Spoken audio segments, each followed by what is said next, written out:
Salve, salve! Boicotaram meu striptease, mas tá tranquilo. Tirei a blusa, agora tô soltinho. Vamos que vamos. Vamos direto pra questão. Olha na telinha, hein? Tem papo fiado, não. Versa fiada deixa pra depois. Saca só, irmão. CESP-UNB, IRBR, Instituto Rio Branco, Diplomata 2012. Questão fresquinha, hein? Vamos lá. Deixa eu pegar a canetinha aqui esperta. Pã. Coisa linda. Olha aí, ó. Deixa eu voltar aqui um pouquinho. CESP-UNB, Diplomata 2012. Pô, Pestana, eu não quero ser diplomata, não. Parceiro, mas relaxa. A questão é de coesão textual e é isso que importa. Vamos que vamos, hein? Sem medinho de ser diplomata. Fragmento de texto. Escrevi para ele dizendo que não conhecia Joyce, nem Virginia Woolf, nem Proust, quando fiz o livro, porque o diabo do homem só faltou me chamar de representante comercial deles. Olha aí, ó. Observe o seguinte, antes de mais nada, eu nem li a questão ainda, mas observe os elementos coesivos. Escrevi para ele dizendo que não conhecia, escrevi para ele. Ele quem? Para alguém, você não sabe quem ainda. Quando fiz o livro, porque o diabo do homem, percebe que o homem aqui está ligado a ele, e ele está ligado a homem? Só faltou me chamar de representante comercial deles. Representante comercial deles. Note que o pronome aqui está no plural. Eles quem? Joyce, Virginia Woolf e Proust. Percebe que os elementos estão ligados dentro do texto? Isso é coesão, meu camarada. Vamos lá, então. A questão diz o quê, Pestana? A questão diz isso aqui, ó. Número 8. Eu coloquei de novo aqui, né, o título e tal, instituição, cargo. Deixa para lá. Isso é bobagem. Vamos lá, número 8. No terceiro período do texto, a oração iniciada pelo conector quando e a iniciada pelo conector porque indicam respectivamente as circunstâncias de tempo e causa relacionadas ao fato expresso na oração que não conhecia Joyce, nem Virginia Woolf, nem Proust. Nossa, Pestana, que questão complicada. Então, parceiro, vamos ler com calma, relaxa. Olha aí, ó. O cara está dizendo que o conector quando indica tempo e o porquê indica causa. Até aí, é verdade. A conjunção quando indica tempo e o porquê indica explicação ou causa. Até aí, tá ok. Agora, observe. As circunstâncias de tempo e causa relacionadas ao fato expresso na oração que não conhecia Joyce, nem Virginia Woolf, nem Proust. O que o cara está perguntando é o quando e o porquê indicam determinadas circunstâncias de tempo e causa estão relacionadas a esse fato que não conhecia Joyce nem Virginia Woolf? Volta lá a questão. Observe. Escrevi para ele dizendo que não conhecia Joyce, nem Virginia Woolf, nem Proust, quando fiz o livro. Então, o quando fiz o livro está ligado aqui. Está ligado a... Vamos lá. E ela, essa pessoa que escreveu o livro, quando fez o livro, não conhecia Joyce nem Virginia Woolf. Até aí está de acordo com o que está sendo pedido? Ó, relacionadas ao fato expresso na oração que não conhecia Joyce, nem Virginia Woolf, nem Proust. Até aí está certo. Agora, continua lendo. Porque o diabo do homem só faltou me chamar de representante comercial deles. Essa causa aqui, porque o diabo do homem só faltou me chamar de representante comercial deles, tá ligado a isso aqui, olha. Escrevi para ele. Observe, o autor desse texto escreveu para alguém. Por quê que ele escreveu para alguém? Porque o diabo do homem, ou seja, esse cara, só faltou me chamar de representante comercial deles. Então, meu camarada, essa oração iniciada pelo porquê, porque o diabo do homem só faltou me chamar de representante comercial deles, toda essa oração aqui está ligado a escrevi para ele. Olha aqui para mim, rapidinho. Eu escrevi, vamos lá, vamos supor que alguém, vamos supor que eu seja um escritor de um livro. Aí, algum crítico escreve para mim, me criticando, enfim, acabando comigo. Aí eu vou e digo assim, eu escrevi para ele porque ele me criticou. Não é isso que está acontecendo no texto? Volta de novo para o texto. E escrevi para ele porque o diabo do homem só faltou me chamar de representante comercial deles. Então, o porquê que está iniciando essa oração não está ligado o fato de não conhecer Joyce, nem Virginia Woolf, nem Proust. Está ligado ao fato de o cara ter escrito para o autor. Então, por que o diabo do homem só faltou me chamar de representante comercial deles? Ou melhor, qual é a consequência de o diabo do homem ter chamado o autor de representante comercial deles? Qual foi a consequência disso? A consequência foi que o autor escreveu para o crítico. Beleza? Tranquilo? Então, o autor escreveu para o crítico, por quê? Porque não conhecia Joyce, nem Virginia Woolf, nem Proust? Não. Porque o diabo do homem, ou seja, esse crítico, só faltou me chamar de representante comercial deles. Essa questão maliciosa, não é à toa que é uma questão de diplomata, meu camarada. Então, cuidado. Até a parte do quando, tá certo. O quando indica tempo, certo. O porquê indica causa, certo. Só que as circunstâncias de tempo estão relacionadas a essa oração? A gente descobriu que não. Por quê? Porque a oração iniciada pelo porquê está ligado não a essa oração destacada aqui, mas sim a essa ideia inicial. Eu escrevi para ele porque o diabo do homem só faltou me chamar de representante comercial deles. Questão maldosa, hein? Maliciosa. Então, parceiro, número 8, errado. Uma parte dela está certa, outra parte está errada. Olha aqui para mim rapidinho. Cuidado com esse tipo de questão, porque o cara coloca mais da metade da questão, mais da metade da afirmação para você julgar se é certo ou errado, como se fosse certo. E aí, se você ler só a metade, você pode cair na pegadinha do malandro. Glu, glu, iê. Não vamos dar mole, não. Leia tudo. Se for fácil, Brasil. Se for complicadinha como essa, olha com calma. Olha com calma o texto, porque não queremos errar, não é isso? Se tiver que parar para ler o texto com calma, o trecho pedido, leia. Porque não vamos errar uma questão de bobeira. A questão não é difícil, ela só tinha uma pegadinha.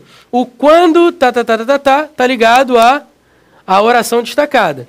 E o porquê tá ligado não à oração destacada. Por isso é que tá errado. Tá ligado, eu escrevi para ele. Então, eu escrevi para ele, eu escrevi para o crítico, por quê? Porque ele me disse que eu era representante comercial desses outros autores. Percebe a relação de causa e consequência? Cuidado, hein? Não vacila. Vamos continuar na batida. Ainda na prova de diplomata, fragmento de texto. Isto significa que um escritor pode colocar toda a sua personalidade na obra, contudo, nela se diluindo de tal modo. 9. No último período do texto, a referência do sujeito elíptico. O que seria um sujeito elíptico? É um sujeito oculto, sujeito implícito. Exemplo, Maria comeu o bolo, ponto.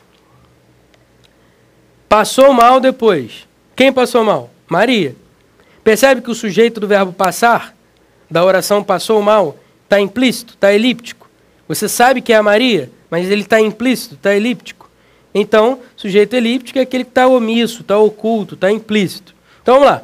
No último período do texto, a referência do sujeito elíptico da oração, contudo nela se diluindo de tal modo, recupera o termo um escritor, o que possibilitaria, mantendo-se a mesma referência, a seguinte estrutura alternativa, que, contudo, se dilui de tal modo. Parceiro, cuidado com essa questão. Ela é maldosa, hein? Ela é maldosa. De novo, no último período do texto, a referência do sujeito elíptico da oração, contudo nela se diluindo de tal modo, recupera o termo um escritor. Vamos ver? Vamos lá. Isto significa, lê de novo aqui comigo. Isto significa que um escritor pode colocar toda a sua personalidade na obra, contudo nela se diluindo de tal modo. Cuidado. Cuidado com essa questão. Se diluindo. Temos aqui um verbo, hein? O verbo diluir-se. Quem se dilui de tal modo na obra? O escritor ou a personalidade dele? Vou ler de novo, hein? Isso significa que um escritor pode colocar toda a sua personalidade na obra. Contudo, nela, ou seja, na obra, se diluindo de tal modo. O que vai se diluindo na obra? É o escritor ou é a personalidade dele? É claro que é a personalidade do escritor que vai se diluindo ao longo da obra. É como se o escritor, ao escrever um texto, a personalidade dele vai sendo apresentada ao longo da obra. É por isso que essa afirmação está errada, parceiro. Lê de novo. No último período do texto, a referência do sujeito elíptico da oração, contudo nela se diluindo de tal modo, recupera o termo um escritor. Mentira. Recupera a personalidade. O que possibilitaria, mantendo-se a mesma referência, a seguinte estrutura alternativa, que contudo se dilui de tal modo.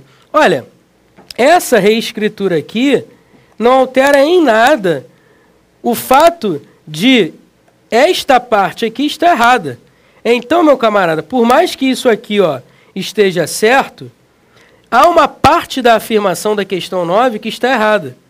O sujeito do verbo diluir-se não é um escritor. Não tem como referente um escritor, mas sim personalidade.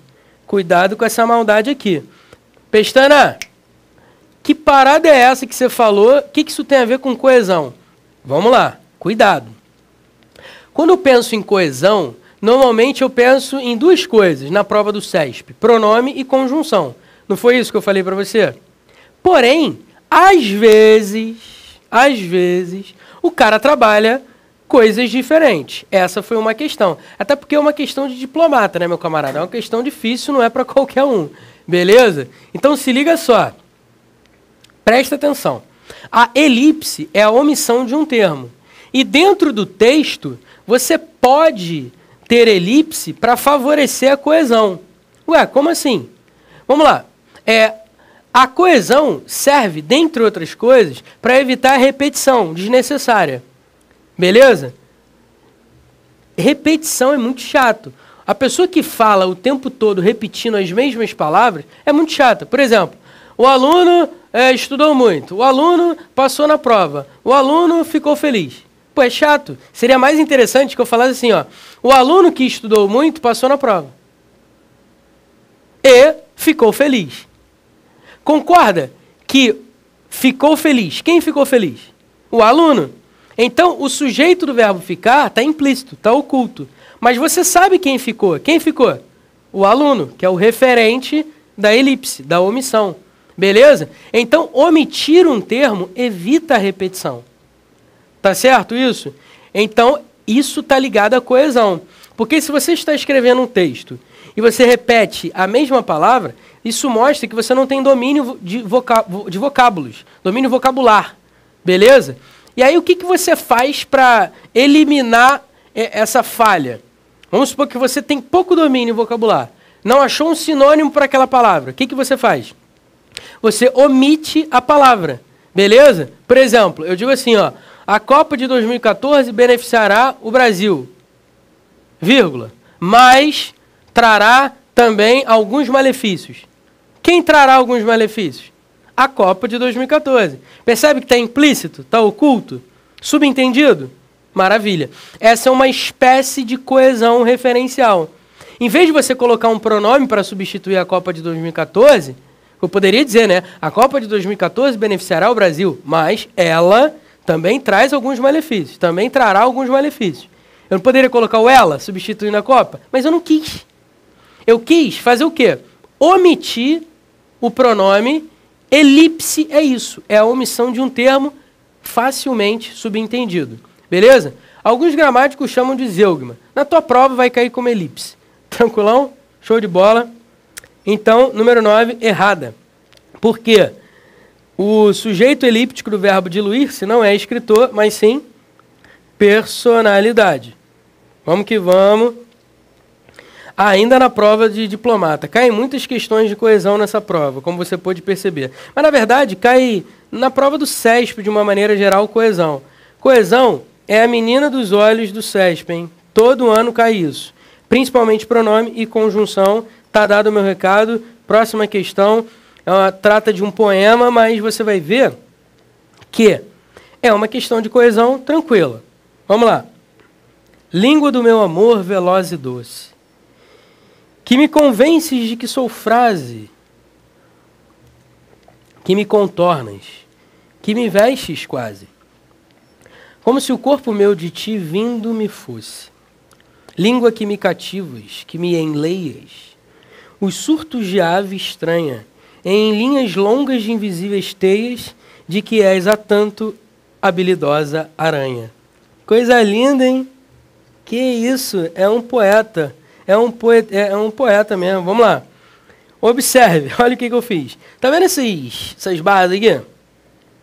Essas barras estão marcando a separação dos versos. Beleza? Então, cada barra dessa você conta. Primeiro verso, segundo verso, terceiro verso. E por aí vai. Número 10. Na primeira estrofe, tanto ave, verso 6. Vamos contar? 1, 2, 3, 4, 5, 6. Aqui, ó. Achei. Os surtos de ave estranha. Na primeira estrofe, tanto ave quanto aranha está aqui no verso 8, referem-se à língua, que está no verso 5. Aqui. Beleza? Agora, é isso verdade? Na primeira estrofe, tanto ave quanto aranha referem-se à língua. Parceiro, cuidado, porque essa questão é de coesão, mas nível superior, diplomata, não é tão fácil assim. Mas quando você pega a manha de coesão, fica mais tranquilo, tá? Fica mais tranquilo. Vamos ver se você já pegou a manha. Você diria que está certo ou errado? Eu diria que está errado. E está errado. Vamos ver por quê? Vamos lá.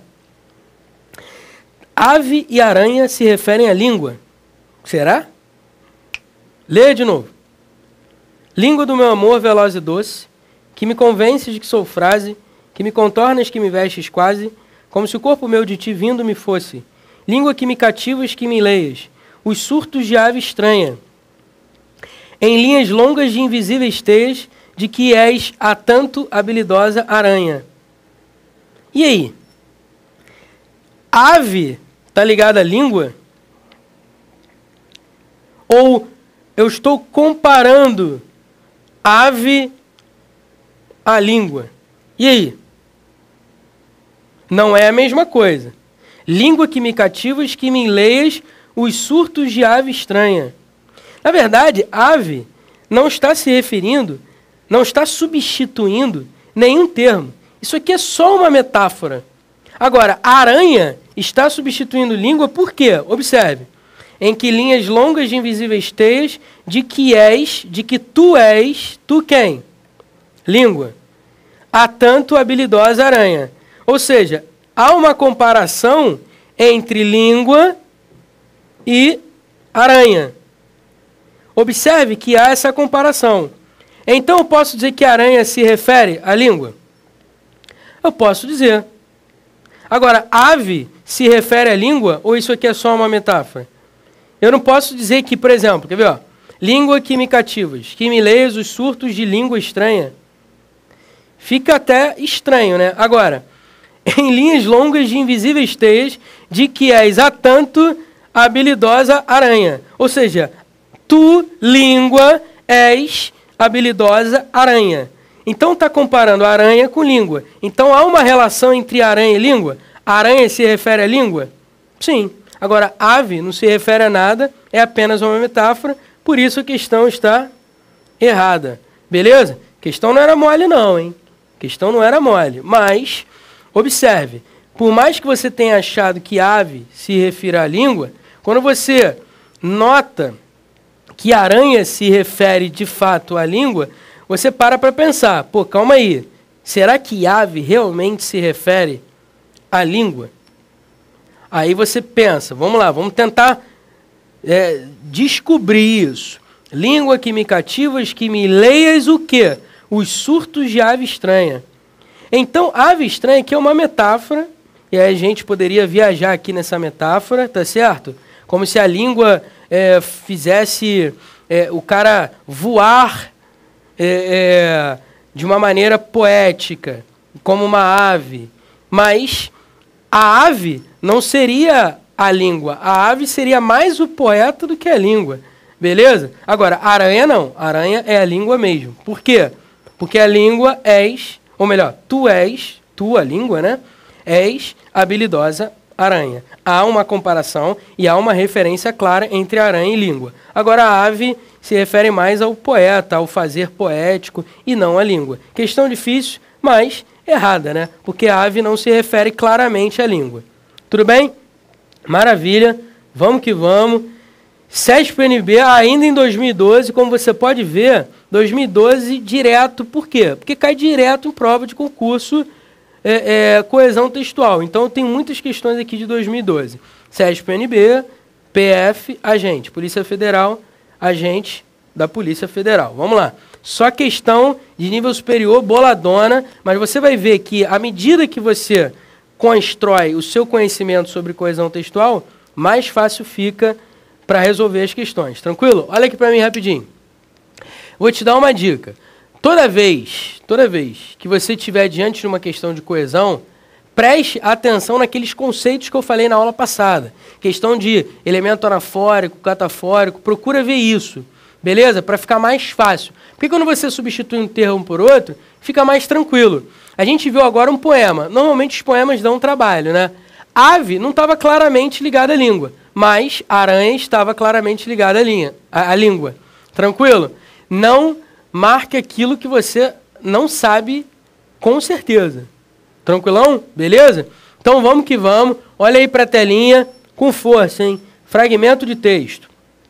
São eles os conceitos de fetichismo e de alienação, ambos tributários da descoberta da mais-valia, ou do inconsciente, como queiram. A rigor, não há grande diferença entre o emprego dessas duas palavras na psicanálise e no materialismo histórico. Questão número 11. Vamos ver qual é dessa questão, se é difícil, se não é. Mas, de qualquer maneira, tendo o conhecimento de coesão na cabeça, fica mais fácil.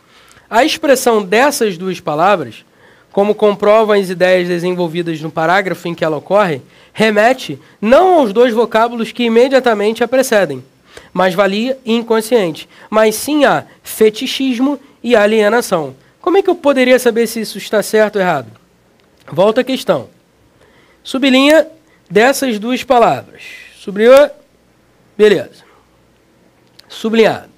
O cara está dizendo que dessas duas palavras se referem a quê? Se referem a quê?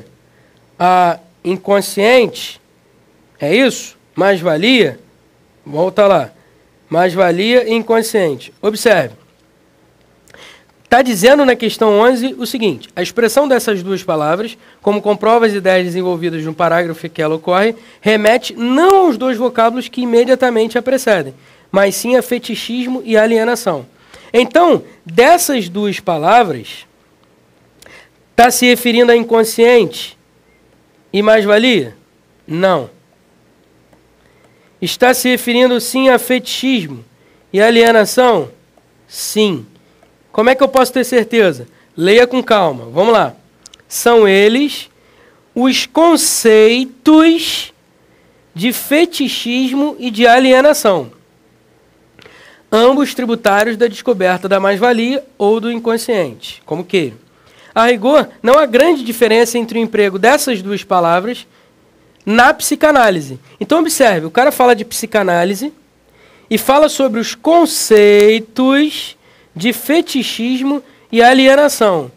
Esses dois conceitos de fetichismo e alienação, até pelo seu conhecimento de mundo, são conceitos próprios da psicanálise.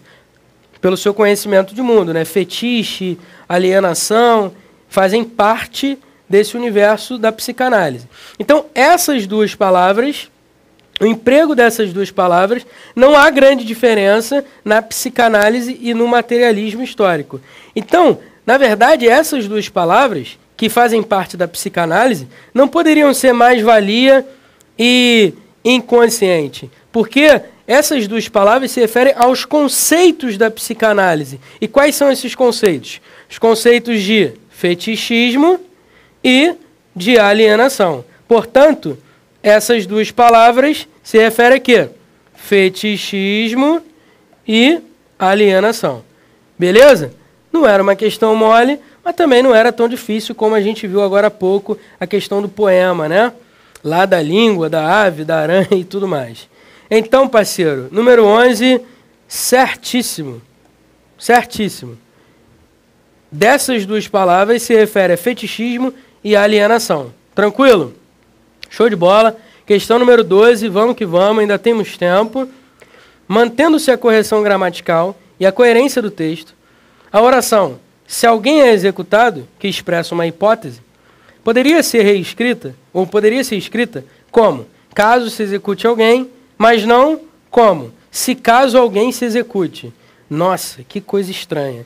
Na prova, com certeza você ia dizer que isso aqui está errado. Concorda comigo? Olha essa construção, que bizarra. Pô, isso aqui está errado, cara. Se caso alguém se execute. Ou é o se, ou é caso, né, irmão? Pelo que você conhece, olha para mim rapidinho. Pelo que você conhece de conjunção condicional, ou você usa a conjunção se, ou você usa a conjunção caso. As duas ao mesmo tempo não fazem sentido. Não é isso? Vamos lá. Conjunção condicional. Indica hipótese? Indica. Indica a condição antes de tudo, né? Mas indica uma hipótese. Normalmente os verbos da oração subordinada condicional, subordinada adverbial condicional, normalmente os verbos estão não... Olha aí, hein? Os verbos estão não no indicativo, mas sim no subjuntivo. Então, o subjuntivo não é o verbo que indica hipótese? Não é o modo verbal que indica hipótese? Beleza? Então, meu camarada, vem de novo comigo. Mantendo-se a correção gramatical e a coerência do texto, a oração se alguém é executado, que expressa uma hipótese, até aí está certo. Poderia ser escrita como, caso se execute alguém, beleza, perfeito. Olha aí, caso, conjunção condicional, se, conjunção condicional. Mas não como, se caso alguém se execute. A afirmação está correta. Porque dá para você reescrever se alguém é executado, como? Caso se execute alguém. Mas não dá para você reescrever colocando duas conjunções condicionais. Aí não tem como, né, meu camarada? Ou é uma ou é outra. As duas ao mesmo tempo não rola. Essa questão está certa, a afirmação dela está certíssima. Tranquilão? Show! Temos aí 28 minutos. Vamos ver a próxima questão, ver se ela vai dar trabalho. Não, essa questão é tranquila. Vamos lá. Só para fechar, hein, galera? Só para fechar. O termo, essa descrição, em que contexto? Vamos ver. As execuções acontecem em lugares fechados, diante de poucas testemunhas. Há uma espécie de vergonha. Essa descrição, olha, cuidado, hein? Descrição é uma coisa. Descrição é o ato de descrever. Discrição está ligado a ser discreto. Beleza? Vamos lá. Refere-se apenas ao que está expresso na primeira oração do período que o antecede.